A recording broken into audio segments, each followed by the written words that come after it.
Така, добре дошъл на премиера Пламен Орешарски. Здравейте. Здравейте. Спомням си, че първото интервю като премиер беше пак при мен. Тогава замествах Диана Найденова в Челюсти. Спомням как завършихте. Ще го припомня по-късно. Най-напред сега, разбрахте ли какво иска да ни каже авторът на тази карикатура?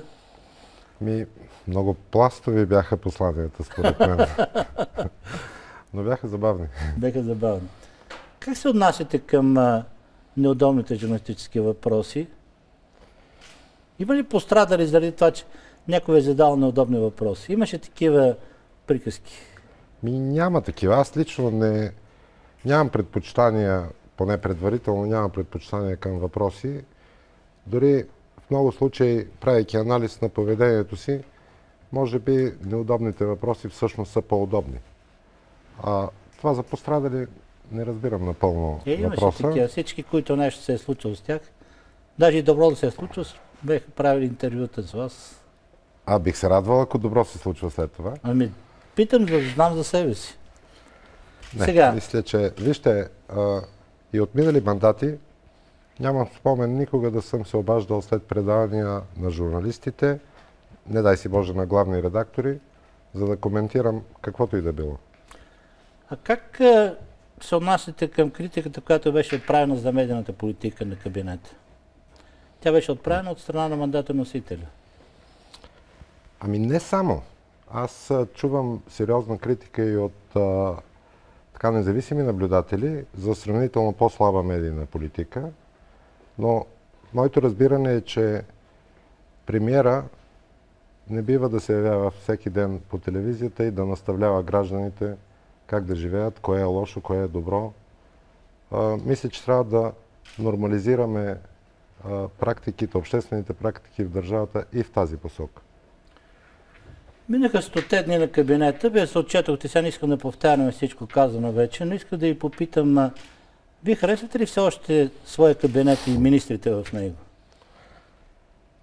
Защото вече се очертаха техните лица, паднаха някои такива клюки и слухове около тях. Клюки и слухове винаги ще има, това са публични фигури, но днес, близо 4 месеца по-късно, мисля, че кабинетът започва да оформя своята физиономия. Мисля, че е един работещ кабинет и макар все още да е рано за категорични оценки, мисля, че това е един от най-добрите кабинети на прехода. Поне такива са индикациите до сега. Много се надявам да ги затвърдим в хода на работа. Откъде ги идват тия индикации? Откъде ги усещате вие? За 3-4 месеца прав сте, че не може да се правят категорични изводи. Аз също го подчертах, но струва ми се, че атмосферата, която цари в кабинета и толерантността между отделните сектори дава основание, стига да се запази, разбира се, и за в бъдеще така, дава основание за една екипна работа, което е много важно за политиката, а политиката е отборна игра. И управлението също. Казвате, че смятате за главно постижение на кабинета преодоляването на страха в обществото. Имате предвид това, че сега, освен че се говори свободно и се протестира свободно, това не имате предвид? Не само. Имам в предвид малко по-професионален акцент. Имам в предвид страха в бизнеса. Страха, който струва ми се, беше характерна черта за последните няколко години и от който до голяма степен, сигурно не в пълна, но до голяма степен страха падна. Ще продължим да работим в тази посока. В това число ще бъдем толерантни и към всички критики, които идват отвън. Още повече критиката винаги е коректив. Особено добронамерената критика. Но дори и когато не е напълно добронамерена, в нея има нещо, на което човек трябва да обърне внимание. Страхът не е паднал напълно. Значи хората усещат намеренията на кабинета, но като че ли стане много предпазливи. Имам предвид така мои разговори с хора от бизнеса. Да, подчертах, че може би не напълно, но в по-голяма степен аз също имам периодични разговори не толкова с бизнесмените. Нормално е, когато говориш с тях, те да не са до края искрени. Но говоря с представителите на банковия сектор, които видимо очертават един по-голям интерес към кредити, което е също добро преднаименование за икономическо възстановяване. Но все още е рано да говорим за трайни тенденции. Ето ли капиталът ви посреща на нож или поне една от неговите организации? Преодолява ли се тази студена между хора, които общото ви сте близки с тях? Една от организациите, изненадващо за мен, имаше едно-две изявления, които бяха антиправителствени, все едно, че нищо не са казали. Ще продължим да работим толерантно с всички.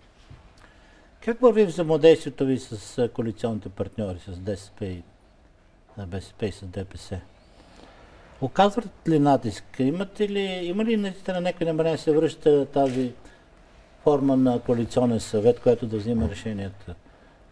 Не ви ли създават неудобства някой път с това, че те взимат някакви решения без да се допитат и до вас, ако става така? Аз за сега не знам такова решение. За коалиционния съвет мисля, че формулата на кабинета е твърде различна.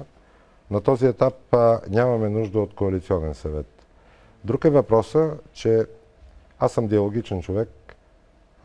Периодично правя консултации и с лидерите на парламентарните групи, и с отделни депутати в съответните направления, особено що се касае за законодателни инициативи на кабинета или дори за няколкото законодателни инициативи на самия парламент и на представители на парламента, защото в край на краищата ще бъдем свидетели на законодателно решение и е важно то да бъде съгласувано с изпълнителната власт. Така че диалозите ще продължим и за в бъдеще, особено на хоризонта е бюджет 2014. Да. Ще имаме много дебати и с парламентарните групи, в това число и от опозицията, разбира се. Тревожи ли това, че парламентът е като че нестабилен последните дни? Той е такъв стартира. Да, той е такъв стартира. 120 от 240 не свидетелства за особена стабилност. Да, но след като и управляващите започнаха да идват нередовно. Надявам се с течение на работата да се стабилизира и се надявам нещо, което е още по-важно, опозицията да поеме също своите функции, тъй като в интерес на истината до сега тя е по-колеблива в изявите си, дълго време отсъства от парламента. Първите изяви на опозицията са, бих казал, в определен случай самоцелно конфронтационни и много се надявам с течение на времето те също да поемат своята роля. Опозицията има почти толкова важна функция в парламентарната демокрация, колкото и управляващото мнозинство. 100 дни до сега бяха посветени на по-малки стъпки, така повече насочени към социалната сфера, но наскоро се появиха една-две любопитни статии от наши колеги, които казват, че след като така или иначе този кабинет е недолюбван, поне да се заеме да прави сериозни реформи и ще стане с това в историята. Има някаква истина в това. Аз сега ще ви покажа една много любопитна и едно авторитетно допитване, че с групова дискусия се спряхме на 20 имена на хора, журналисти, общественици, публицисти, които присъстват най-активно в медийното пространство. Обърнахме се към тях, за да получим съгласието им да се включат в нашето изследване, наречено 100 лидери на общественото мнение, и също така да ни посочат още поне 2 имена, подходящи за целите на проекта. След това се свързахме с хората, които бяха посочени поне 2 пъти, и така стигнахме до списък от 100 лица, формиращи нашата специална извадка.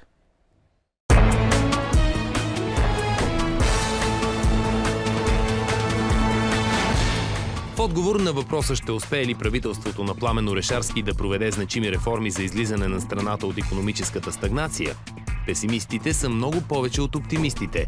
За 28% от най-информираните хора в страната това е възможно, докато за други 70% в сегашната ситуация това е непосилна задача за настоящото правителство на България. Изглежда съчетанието на граждански натиск и предизборни ангажименти на социалистите натежа в полза на тезата, че усилията за подобряване на жизнения стандарт на живот у нас ще бъдат направени. Така предполагат 45% от анкетираните. Преобладаващата част обаче, 53%, считат, че конкретни резултати е по-вероятно да не се постигнат. Така, като че ли песимизма за реформите, той е мотивиран до някъде. Какви са все пак намеренията ви? Кои реформи бихте се осмели да направите и така въобще имат приоритет за вас? Кои сфери? Впрочем, резултатите са много добри. Добри са, разбира се. Добри са в смисъл не натоварват кабинета с прекомерни очаквания. Да. Кабинетът е свободен да работи така на спокойствие. По-скоро ще бъдем приятно изненадани, ако толкова силен натиск. Знаете, винаги, примерно на футболна среща, когато задължително се гони победа, това като че ли сковава играчите. В този смисъл резултатите не са чак толкова лоши, колкото изглеждат външно. А що се касае до реформите, ние си имаме одобрена програма и ще се движим, както и до сега сме се движили, плътно по нея. Разбира се, има реформи, за които е доста важно широка степен на обществено съгласие, не само парламентарно. Веднага ще дам пример, като реформата в здравеопазването, която 3 кабинета не направиха. Ние сме решени приятно да изненадаме скептиците и още тази есен да обявим нейното начало. А тук разни други въпроси, банките и клиентите, търговските вериги, офшорките, Белене. Имаме доста амбициозни намерения да подобрим регулаторната рамка и нормативната база на доста сектори, най-общо за да стимулираме една по-ефективна конкуренция, от която ще дойдат и по-добрите параметри и за бизнеса, и за домакинствата. Говоря за бизнеса, който прави бизнес, а не спекулативната част. Силно вярвам, че тези ни действия ще бъдат подкрепени от самия бизнес, защото всички големи играчи, пък и по-малки, имат интерес от ясни правила и честна игра, ако мога да използвам този израз. А за домакинствата, това ще се отрази като резултата е по-качествени стоки и услуги и вероятно в някои сектори на по-ниски цени. А ще успее ли правителството да постигне някакви конкретни резултати за подобряване стандарта на живота на хората? Всичко, което правим, е насочено в тази посока. В края на краищата всички политики са насочени към подобряване на благосъстоянието на хората. Сигурно първите резултати няма да са така видими и отчетливи, но аз съм убеден, че ако осъществим реформите, които сме набелязали, в разстояние на няколко години ще се усети видимо подобрение. Каква ще бъде философията на бюджет 2014? Дали ще се следва по-отново така фискалната политика или ще има държавни разходи за социални мерки?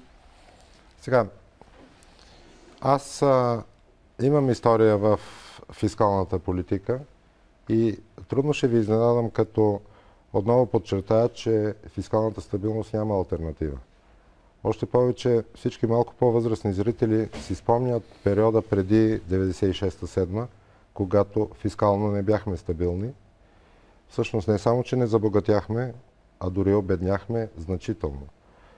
Но, както подчертавах няколко пъти, фискалната стабилност, ако не бъде подкрепена от икономически растеж и икономическо развитие, остава неустойчива. Затова още следващата година ще се опитаме да дадем импулс за икономическо възстановяване, до толкова доколкото това е възможно през фискалната политика, без да изпускаме от фокуса си и всички други сектори. Образование, здравеопазване и социалните дейности, разбира се. Струва ми се, че в последните няколко години сме длъжници на доста социални групи, на доста групи граждани. Страхувам се да не така наслоя неверни очаквания. Няма да успеем следващата година видимо да подобрим социалните плащания и социалната помощ, но ще опитаме в най-уязвимите направления. Минималната заплата ще нарасне от 1 януари, нали така? Минималната заплата от 1 януари я планираме да бъде 340 лева. Нещо повече, дадахме сигнал към синдикати и работодатели, че това може да стане и по-рано. Не се разбраха, не е фатално това, разбира се, за 2-3 месеца. При минималната заплата, подчертавал съм го и друг път, трябва да се внимава, защото заплатата от една страна е доход, но от друга страна е доста важен елемент на конкурентоспособността. Затова плавните стъпки в случая са най-доброто лекарство. Говори се, че имате намерение хората с лош кредит да не остават на улицата. Как ще стане това? Сега темата с лошите кредити, за радост, минимален брой домакинствата, които изпитват такива затруднения. Трудно правителството ще обслужва кредитите на домакинствата, които не успяват. По-скоро нашите усилия ще бъдат насочени към подобряване на общите условия, така че тези наши съграждани и сънародници по-лесно да намират работа. Специализирани мерки и поемане на обслужването на кредитите от държавата практически не е възможно, няма смисъл да спекулираме. Има ли някакви симптоми за затопляне на отношението ви с президента? Известно е, че той още в първите дни направи едно заявление, че няма доверие на кабинета. Не се е оттеглил, не се е извинил, но виждам така, че почвате да си говорите поне на публични места. Нека обща декларация за Сирия направихте. Има ли някакви поне такива признаци? Винаги съм изпитвал дълбоко уважение към президентската институция и никога не съм си позволявал да правя характеристики на президента. Винаги сме си говорили в президента, дори от първите дни, защото считам, че институционалната култура е ключова за нормално управление на държавата. Една държава не се управлява само от президента или само от премиера, или само от съдебната система. Тя е система от институции, които трябва да имат добър диалог помежду си. Така че винаги, поне от страна на правителството, сме се стремили да поддържаме едни нормални, работещи взаимоотношения с президента. И ще продължим да го правим. Какви са впечатленията ви за репутацията на България в Европа? Усеща се, че има някакъв натиск от страна на... Аз, разбира се, го свързвам с предстоящите евроизбори и много вероятно всяка от партиите да търси своята, засилване на своето влияние в една от страните, но все пак някои действия и на посланици тук са доста силни, бих казал, подчертано негативни към това правителство. Преодолява ли се тази така студена изолация на страната? И това не се ли отразява на инвестициите, които чакаме? Не ги приемам така. Значи, за съжаление, на първата част от въпроса ви, за съжаление, нашата репутация никога не е била кой знае колко добра и това е от десетилетия. Що се касае до настоящото правителство, вероятно визирате едно писмо на немския и френския посланник, сигурно още месец не беше минал от мандата, в което те се позоваваха, изброявайки доста лоши практики. Пак ще го повторя и тогава го казах. Тяхната критика я приемам като критика за неблагополучията на прехода. Защото няма правителство, което може за един месец да установи тези практики, които те бяха описали в писмото. Добре, но все пак поставям въпроса за инвестициите отново, защото те са преки израз на това има ли доверие или няма. Няма инвестиции, бизнесът е замрал в провинцията. Това се усеща. Впрочем, не само в провинцията, но там и така силно се усеща. Икономиката винаги е инерционна система. Инвестициите спряха няколко години по-рано, ако следите статистическите данни. Дори имаше отлив на инвеститори. За няколко месеца това, което аз усещам, е, че има възобновяване на интереса. На този етап само на интереса. Ще продължим да работим така, че поне част от заявилите интерес, както вътрешни, така и външни инвеститори, да реализират инвестициите си. Има много добри за сега инвестиционни намерения, докато те се превърнат реалност, обаче трябва още малко време и още много работа.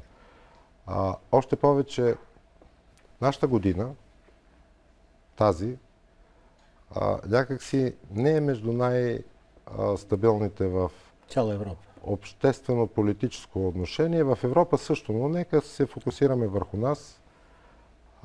Протести под една или друга форма има от февруари. Това влияе сдържащо на инвестициите. Ясно, разбираме. Последният ми въпрос е интервюто, за който стана дума, първото ви интервю, тогава още нямаше Певски, нямаше нищо. Казах ви да се обърнете към зрителите, вие казахте, необходимо ни е доверие.